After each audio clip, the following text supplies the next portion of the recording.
आप सबका अमरीन पाठशाला में स्वागत है। आपकी अपनी हिंदी टीचर आज फिर से संपूर्ण रीतिकाल की महामैराथन क्लास लेके प्रस्तुत हुई है, जो हमारी महत्वपूर्ण वस्तुनिष्ठ प्रश्नोत्तरी मीन्स MCQ की सीरीज़ चल रही है। उसका हम मॉडल टेस्ट पेपर 9th करने वाले। इससे पहले हमने भक्तिकाल और आदिकाल के 8 मॉडल पेपर टोटल कर चुके हैं। जिन बच्चों ने अभी तक नहीं देखा, हमारे चैनल को सब्सक्राइब करिए और जल्दी से जाके इसके बाद आप हमारी प्लेलिस्ट में देख सकते हैं। सारी आपको प्लेलिस्ट में वीडियोस मिल जाएंगी और वीडियो को लाइक शेयर ज़रूर करिए, अपने साथियों को बताइए, जिससे वो हमारी इस सीरीज़ का फ़ायदा उठा पाए। क्योंकि ये net JRF TGT PGT NVS RPSC HTET आप UPSI या कोई भी अन्य परीक्षा जो जिसमें हिंदी साहित्य का इतिहास पूछा जा रहा है, वो सब के लिए महत्वपूर्ण है। आपकी ग्रामर की क्लासेस, जो व्याकरण की क्लासेस हैं, वो भी अवेलेबल यहाँ पर हमारे चैनल पे कराई जाएगी। बाकी सारी चीज़ें आप प्लेलिस्ट में जाके देख सकते हैं। आपके अकॉर्डिंग जो भी मिले आप वहाँ से पढ़ सकते हैं। इसलिए हमारे चैनल से जुड़े रहने के लिए सब्सक्राइब करना ज़रूरी है। बेल आइकन को दबाएंगे तभी सारी वीडियो की नोटिफिकेशन आपको मिलती रहेंगी। चलिए हम वीडियो की तरफ आते हैं, अपनी सीरीज़ की तरफ आते हैं। तो हमारी सीरीज़ है टेस्ट नंबर 9 संपूर्ण रीतिकाल। क्या है? रीतिकाल के बारे में हम पढ़ रहे हैं। तो पहला क्वेश्चन देख लेते हैं। आचार्य रामचंद्र शुक्ल ने रीतिकाल का प्रवर्तक किन्हें माना है? तो ए ऑप्शन आ जाएगा चिंतामणि को। देख के ही पता चल रहा है कौन आ जाता है, चिंतामणि को मानते हैं। आचार्य रामचंद्र शुक्ल जो है चिंतामणि को मान रहे हैं। और प्रश्न 2 देखिए, धूरी तिन पायन की हा नेकु आनी दे, यह मार्मिक चढ़क किन के काव्य का अंश है? ये घनानंद का है। देखते ही पता चल रहा है, ऊपर ए में ही ऑप्शन आ रहा है, इसलिए बाकी आप पढ़ के भी लिखा लेंगे। तो धूरी तिन पायन की हा नेकु आनी दे, यह मार्मिक चरण किन के काव्य का अंश है? घनानंद का ऊपर। और आचार्य शुक्ल ने रीतिकाल को प्रवर्तक चिंतामणि को माना है। प्रश्न 3 देखिए, द्विजदेव का वास्तविक नाम था। 4 ऑप्शन दिए गए, आप देख सकते हैं। द्विजदेव जो है उनका वास्तविक नाम क्या है? थर्ड ऑप्शन में उनका वास्तविक नाम है राजा मान सिंह। तो द्विजदेव राजा मान सिंह आपको पता है कौन थे? इनके नवरत्नों में इधर आते हैं राजा मान सिंह। तो राजा मान सिंह, द्विजदेव का नाम क्या है? राजा मान सिंह।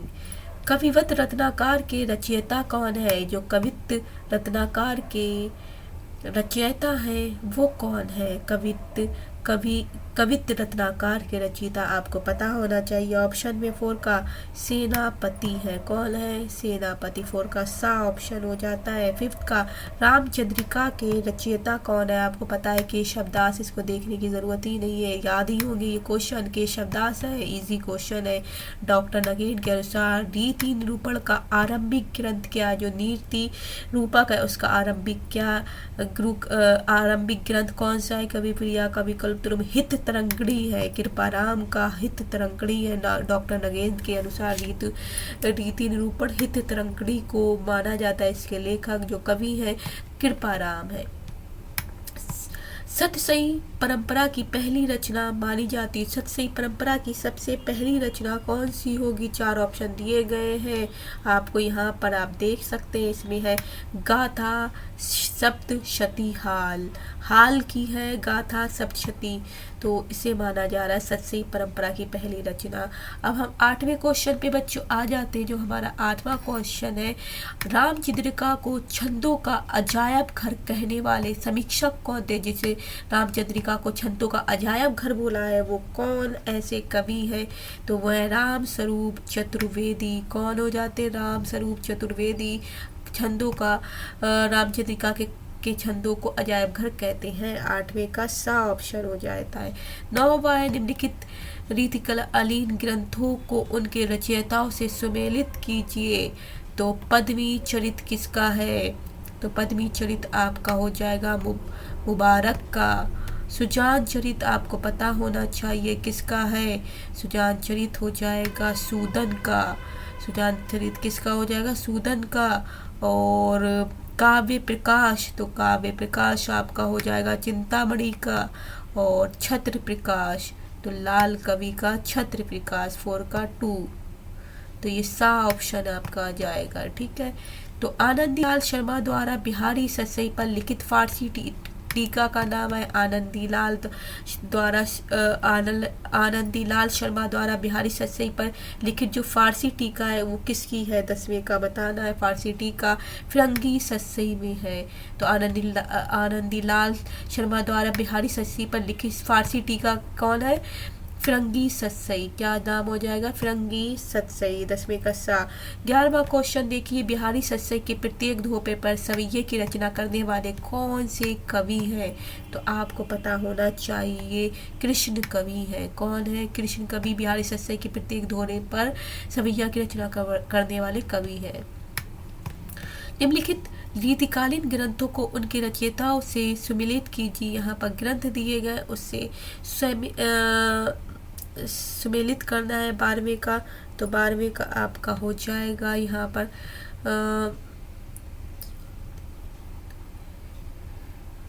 पर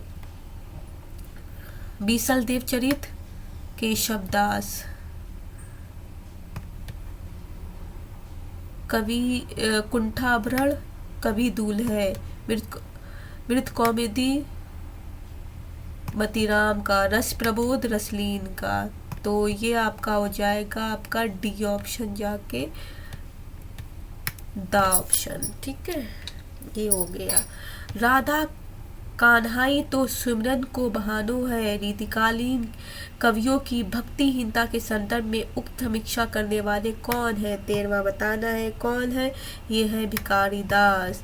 14वां क्वेश्चन है, निम्नलिखित रीतिकालीन रीतिबद्ध कवियों में सुमेलित करना है। रीतिबद्ध कवि कौन कौन से हैं, रीतिकालीन रीति ग्रंथों को रीतिबद्ध कवियों में, जो रीति की ग्रंथ है रीतिबद्ध कवियों में सुमेलित करना किसका कौन सा है, तो ये बताने 4 ऑप्शन दिए गए हैं 14 नंबर पे, जल्दी से देखिए। ये हो जाएगा कवि कुल कंठाभरण, तो ये हो जाएगा केशवदास,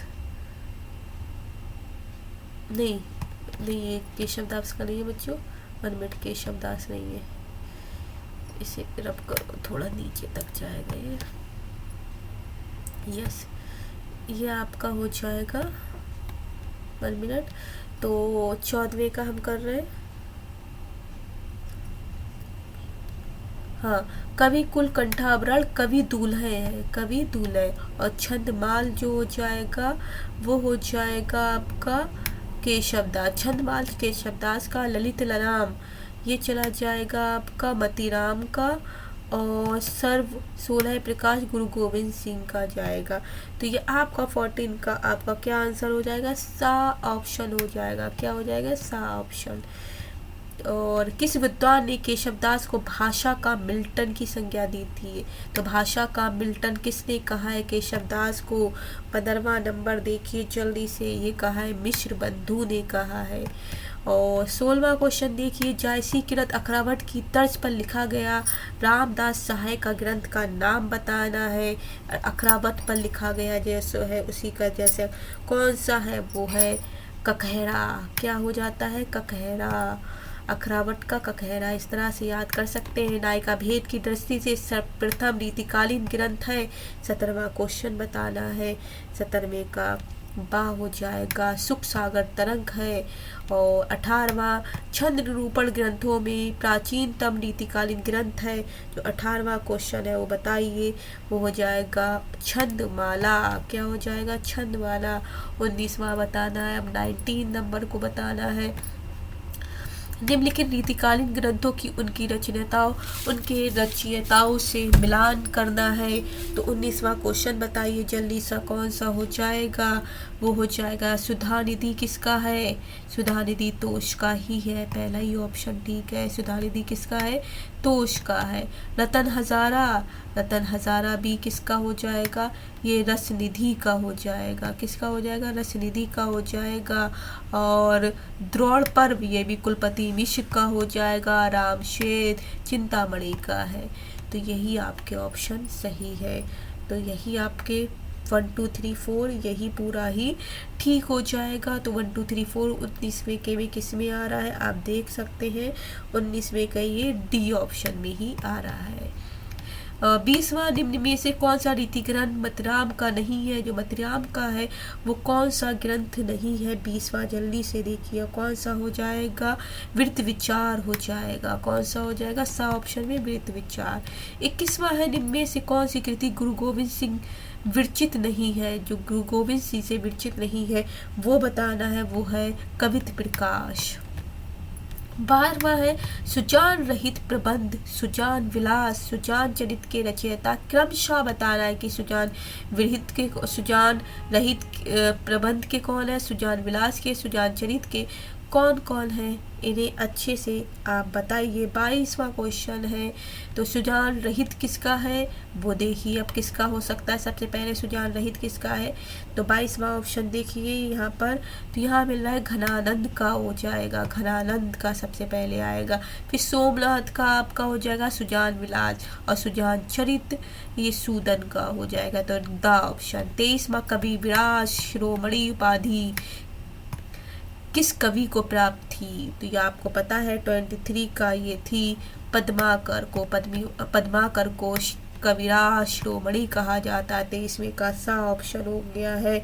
24वां देखिए छल को 34वां संचारी भाव मानने वाले रीतिबद्ध कवि हैं, ये देव है। 24वें का द ऑप्शन आ जाएगा। ये छल को 34वां संचारी भाव मानते हैं। 33 तो बताएंगे लेकिन 34वां ये छल को मान रहा है, ये देव बता रहा है कि 34 इनके 33 संचारी भाव बताए जाते हैं लेकिन 34 में ये मान रहे हैं छल को, देव। स्थायी भाव संचारी भाव पढ़े हैं ना हमारे रस में। रसलीन का वास्तविक नाम था, रसलीन का वास्तविक नाम जो है वो क्या है? सैयद गुलाम नबी। क्या है? सैयद गुलाम नबी। 26वां क्वेश्चन है बच्चों, निम्नलिखित रीतिकालीन कृतियों को उनके कृतिकारों से सुमेलित करना है। रीतिकालीन कृतियां हैं रसिक मोहन, रघुनाथ, बद्रीचंद, फिर तुलसी भूषण, रस दर्पण, व्रत विचार, ये करनी है 26वें नंबर पे आपको करनी है। ये हो जाएगा, कहाँ गया? रसिक मोहन का तो रघुनाथ बंदीजनी है, रसिक मोहन का तो पहले का तो का ही रहेगा, तो पहले का पहला ही रहेगा। और फिर दूसरे का तुलसी भूषण रस रूपक ही रहेगा, और रस दर्पण सेवादास का, वृत्त विचार सुखदेव मिश्र का, तो 1 2 3 4 ही रहेगा ये। अब इसी तरह से 1 2 3 4 द ऑप्शन में आ रहा है, तो 26 का द हो जाएगा। 27वें का देखिए, आचार्य रामचंद्र शुक्ल के अनुसार रीतिकाल का अंतिम श्रृंगारी कवि कौन सा है? 27वें तो अंतिम श्रृंगारी जो कवि है द्विज देव है, द्विज देव ब्या ऑप्शन माना जा रहा है। और 28वां बिहारी पर समीक्षात्मक कृति कविवर बिहारी लाल के लेखक हैं, वो कौन से हैं? 28वें का वो सा ऑप्शन राधा कृष्ण दास है। 29वां है रीतिकालीन लक्षण ग्रंथकारों का अंतिम कवि निर्धारित है, तो अंतिम कवि कौन सा होता है? 4 ऑप्शन दिए गए 29 के, आप देख सकते हैं वो हो जाते पद्माकर है। पद्माकर जो है, पद्माकर को रीतिकालीन लक्षण ग्रंथकारों का अंतिम कवि माना जाता है, पद्माकर। लौगन है कवित कीबो खेल करी जन्यो है, समीक्षात्मक उक्ति किस लेखक की है? 30वां क्वेश्चन है, यह है ठाकुर की। रीतिकालीन राम काव्य परंपरा का प्रबंध काव्य रामाश्वमेध के रचयिता है। 31वां क्वेश्चन हम पढ़ रहे हैं, रीतिकालीन के राम काव्य परंपरा का प्रबंध काव्य जो है रामाश्वमेध के रचयिता कौन है? रामाश्वमेध के रचयिता बताना है यहाँ पर, ये हो जाते मधुसूदन। सुरती मिश्र कृति बिहारी सतसई की टीका का नाम बताइए कि बिहारी सतसई की टीका किसने लिखी थी? जो सुरती मिश्र की कृति है, तो बताना है 32 का वो आंसर आपका अमर चंद्रिका हो जाएगा। क्या हो जाएगा? अमर चंद्रिका। और लल्लू लाल कृत लाल चंद्रिका का विषय क्या था? जो लल्लू लाल की लाल चंद्रिका है उसका विषय क्या है? उसका विषय है बिहारी सतसई की टीका। अब 34वें क्वेश्चन पे आ जाते हैं बच्चों। घनानंद किस संप्रदाय में दीक्षित थे? जो घनानंद थे, 34वां क्वेश्चन पूछ रहे हैं, वो किस संप्रदाय में थे? वो निम्बार्क संप्रदाय में थे बच्चों। पूछे जाते किस संप्रदाय में कौन कौन से कवि हैं, तो बच्चों आप ये याद करके रखिए कौन से संप्रदाय में कौन से कवि आते हैं, वो याद हो जाएंगे तो बेस्ट रहेगा। निम्बार्क संप्रदाय में आते हैं। देव और बिहारी की तुलनात्मक आलोचना के सूत्रपात करता थे। जो देव और बिहारी की तुलनात्मक आलोचना कर रहे हैं वो कौन से सूत्रपात करने वाले थे? तो 35वें नंबर में मिश्र बंधु आ जाएगा। 36वां क्वेश्चन है, बिहारी की कविता शक्कर की रोटी है। बिहारी की कविता क्या है? शक्कर की रोटी है। जिधर से भी तोड़े उधर से मीठी है, सही महिमा प्रतिपादक। उक्त कथन किसका है कि बिहारी की जो कविता है शक्कर की रोटी की तरह है, जिधर से भी तोड़ लो उधर से मीठी लगती है। ये वाक्य कौन कर रहा है 36 नंबर पे? तो ये पद्म सिंह शर्मा कर रहे हैं। ये पद्म सिंह शर्मा कहते हैं कि बिहारी की कविता शक्कर की रोटी है, जिधर से भी तोड़ लो उधर से मीठी लगती है। और 37 बिहारी पर लिखित समीक्षात्मक पुस्तकों को उनके लेखकों से सुमेलित करना है। उनके लेखकों से 37 में बतानी है, तो 37 में ही आप बता देंगे। बिहारी सत्स्य की भूमिका पद्म सिंह शर्मा ने, बिहारी और देव को लाला भगवान दीन ने, देव और बिहारी को कृष्ण बिहारी मिश्र ने, और बिहारी की बाकवी भूति विश्वनाथ प्रसाद ने। तो 1 2 3 4 आ ऑप्शन में ही चला जाएगा। 37 का आ ऑप्शन हो जाएगा। यहाँ पर क्या हो जाएगा? आ। अब 38 पर निम्न में से कौन सी रचना महाराज जसवंत सिंह द्वारा रचित नहीं है? 4 ऑप्शन दिए गए। 38 पर देखिए जल्दी से क्या हो जाएगा? रस भूषण जसवंत सिंह की नहीं है। बाकी वृत्तरंगिणी, भाषा भूषण और प्रबोध चंद्रोदय महाराज जसवंत सिंह ने लिखी है। 39 केशव दास कृत रस प्रिया 1591 मीन्स 1591 का आधार ग्रंथ है। केशव दास कृत जो रसिक प्रिया है, क्या है? रसिक प्रिया। तो इसका आधार ग्रंथ कौन सा हो जाएगा? 39 पे जल्दी से बताइए। ये होगा श्रृंगार तिलक रुद्र भट्ट का। क्या हो जाएगा? श्रृंगार तिलक। 40 है भूषण भारतीय जनजीवन का प्रथम राष्ट्रीय कवि है। इसके कथन के लेखक है, तो बताना है भूषण भारतीय जनजीवन का प्रथम राष्ट्रीय कवि है। ये बात कौन कहता है? ये विश्वनाथ मिश्र कहते हैं। अब 41 पे आ जाइए। कवि देव ने प्रबोध चंद्रोदय का पद्यानुवाद किस नाम से किया है? 41 बताना है। ये किया है 41 में देव माया प्रपंच ने, कवि देव ने प्रबोध चंद्रोदय का पद्यानुवाद किया है। 42वां आचार्य रामचंद्र शुक्ल ने बिहारी सत्स्य के किस पक्ष का उपहास किया है? 42वें में बताना है। आ भक्ति भाव में। 43 अति सूदो सनेह का को मार्ग है। अति सूदो सनेह को मार्ग है। 43 में बताना है। ये सा ऑप्शन बताना है। घनानंद हो जाएगा। 44 भले बुरे सब एक सम जो लो बोलत नाहिम, जान परत है काग पिक ऋतु बसंत के माही। 44 में बताना है। 44 का दा ऑप्शन हो जाएगा। वृंद सतसई। 45 है सूदन रचित सुजान चरित की विषय वस्तु है। जो सूदन रचित है सुजान चरित की विषय वस्तु क्या है? 45 में वो हो जाएगा सा ऑप्शन। सुजान भरतपुर के राजा की वीरता का वर्णन है। 46 मतिराम का रीतिबद्ध ग्रंथ ललित ललाम पर किस ग्रंथ का प्रभाव है? 46 के बारे में बताना है। 46 का ये दा ऑप्शन हो जाएगा। चंद्रालोक जयदेव पीयूष वर्ण है। मतिराम का रीतिबद्ध ग्रंथ ललित ललाम है। 46 का दा ऑप्शन हो जाएगा। अब इसी तरह से 47 है आचार्य शुक्ल ने मम्मर के काव्य प्रकाश का छाया अनुवाद किस रचना को कहा है? तो आचार्य शुक्ल ने मम्मर के काव्य प्रकाश का छाया अनुवाद किस रचना को माना है? 47 में 47 का सा ऑप्शन हो जाएगा। रस रहस्य का। 48 यमक सत्सई के रचयिता है। 48 पे बताना यमक सत्सई के रचयिता वृंद है। कालिदास त्रिवेदी के रीति ग्रंथ वर वधु विनोद का विषय है। 49 बताइए। 49 का बताना है। सा ऑप्शन है नायिका भेद। 50 है महाभारत और हरिवंश पुराण का पद्यानुवाद किस रीतिकालीन कवि ने किया है? महाभारत और हरिवंश पुराण का पद्यानुवाद किस रीतिकालीन कवि ने किया है? अंतिम क्वेश्चन हम बच्चों कर रहे हैं आज का, तो वो गोकुलनाथ गोपीनाथ ने किया है। गोकुलनाथ गोपीनाथ। कितने। तो बच्चों आज हमारे 50 क्वेश्चन पूरे हो चुके हैं। आज हमने मॉडल टेस्ट पेपर नंबर 9 किया है। इससे पहले 8 आ चुके हैं, टोटल 9 हो चुके हैं। आप प्लेलिस्ट में जाकर देख सकते हैं, बाकी सारे आपको यहीं पर ही मिल जाएंगे। हम हिंदी साहित्य के सारे जितने भी हमारे भक्तिकाल रीतिकाल हमने कर लिया, आधुनिक काल, भारतेंदु काल, द्विवेदी, छायावाद, उत्तर छायावाद, जितने भी हमारे हैं नई कविता, उन सब से रिगार्डिंग सारे टॉपिक हम यहाँ पर कवर करेंगे, जिससे आपको सारी क्यूज यहाँ पर पूरा MCQ बेस में यहाँ पर टेस्ट के बेस में मिल जाए और आपका रिवीजन हो जाए। तो चलिए ऐसे ही हम आपके लिए क्लासेस लाते रहेंगे। हमारे चैनल सब्सक्राइब करिए, वीडियो को लाइक शेयर ज़रूर करिए, जिससे आपके साथियों को भी फ़ायदा हुए। तो चलिए फिर मिलते हैं। Bye bye, take care, have a nice day. जहाँ रहें खुश रहें, आबाद रहें। जय हिंद, जय भारत।